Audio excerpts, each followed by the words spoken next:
Masih bersama saya Adini dan kembali kami sampaikan berita Padang hari ini.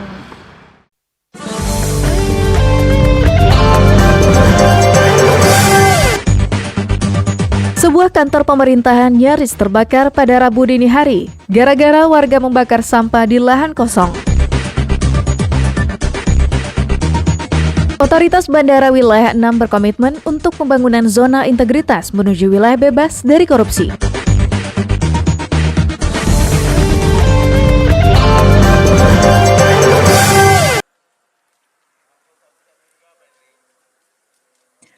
Api berkobar dengan besar di samping kantor pajak Padang pada Rabu dini hari.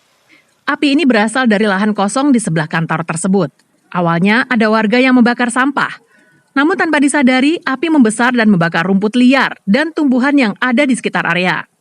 Akibatnya, api berkobar dengan cepat karena rumput dan tumbuhan tersebut telah kering. Kobaran api yang membesar dengan cepat sontak mengagetkan warga sekitar. Maklum, lahan kosong itu terletak di salah satu jalan utama dan berdekatan dengan pemukiman padat penduduk. Beruntung, salah seorang warga yang ada di daerah itu menghubungi Dinas Pemadam Kebakaran Kota Padang. Dalam waktu singkat, api berhasil dipadamkan. Dengan demikian, kantor pajak Padang yang berada tepat di samping lahan kosong tersebut aman dari kobaran api. Lahan. Ini lahan ya? Kondisi Lahan kosong tuh. Kering tadi Pak? Atau Kering. Hampir ngenai kantor pajak. Pak, ini lahannya udah lama kosong? Udah lama kosong. Udah lama kosong. Sejak gempa 2009 nggak salah. Oh gitu. Lahan kosong yang berada tepat di sebelah kantor pajak Padang itu merupakan bangunan yang runtuh akibat gempa 2009 lalu. Entah mengapa, pemilik bangunan tersebut tak merenovasi bangunan yang runtuh dan membiarkannya rata dengan tanah. Karena lahan kosong tak berpenghuni, warga pun menjadikan lokasi itu sebagai tempat pembuangan sampah selama hampir 10 tahun. Dari Padang, Alfi melaporkan.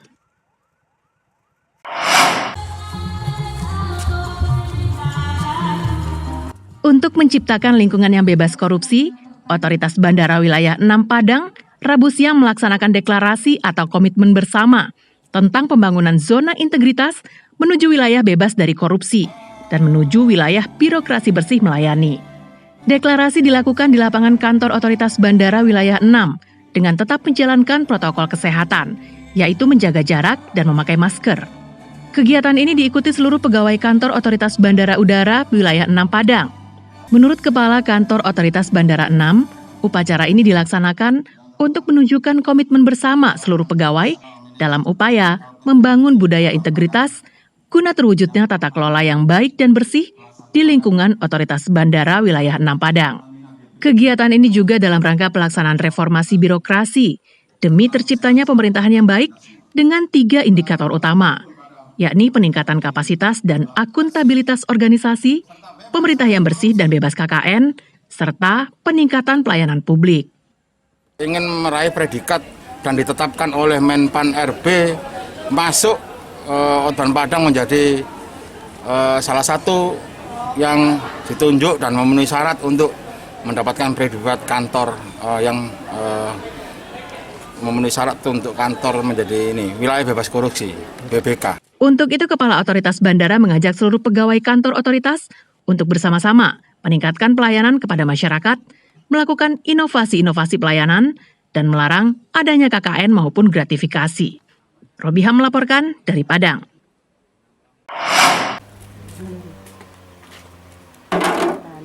Seorang gadis berusia 25 tahun di Padang Pariaman terpaksa harus berhenti sekolah untuk menopang kehidupan keluarganya. Sang gadis harus melakoni pekerjaan laki-laki, menjadi pengupas kelapa karena ayahnya mengalami stroke.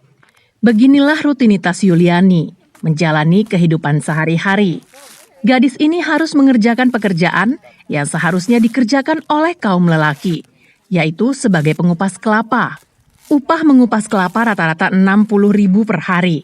Pekerjaan ini terpaksa dilakukan karena ayahnya mengalami stroke sehingga tak bisa bekerja optimal. Untuk membiayai kehidupan keluarganya, terpaksa Yuliani banting tulang menggantikan tugas ayahnya setiap hari. Karena kemiskinan keluarganya, Yuliani harus menjadi pengupas kelapa semenjak usia 8 tahun. Saat sekarang, Yuliani menghidupi ayah dan 3 orang adiknya. Sedangkan kakak perempuannya telah merantau mengikuti suaminya. Karena kemiskinan juga, ketiga adik Yuliani hanya mengecap pendidikan hingga sekolah dasar. Sepulang kerja pun, dia harus membantu ibunya menyelesaikan pekerjaan di rumah. Lebih memprihatinkan lagi, Yuliani bersama orang tua dan 3 adiknya harus tinggal di rumah yang sangat tidak layak huni. Rumah pengap dan sebagian berlantai tanah. Dinding rumah dari terpal lusuh dan seng bekas yang sudah berlobang-lobang. Jika hari hujan, air pun akan masuk ke dalam rumah karena hanya beratap terpal bocor. Semenjak umur 8 tahun 8 tahun sampai hari ini, sampai hari ini. Berapa usia sekarang? 25. Kenapa Yuli harus kerja seperti ini? Demi ayah, demi emak. Kenapa? Supaya emak kau makan juga. Untuk cari makannya. Iya. Yuli sendiri kenapa enggak sekolah? Gak apa-apa. Yang penting adik sekolah. Aku nggak sekolah nggak apa-apa. Anaknya berapa? Anak berlima, 5 orang. 5 orang. Sekolah, Mak? Sekolah seorang. Satu yang sekolah. Ya itu. Kenapa, Mak? Itu bayar. Ada biaya. Ya. Hingga sekarang, pemerintah kabupaten belum pernah memperhatikan keluarga ini dan mereka belum menikmati bantuan pemerintah. Eki Rafki melaporkan dari Padang Pariaman.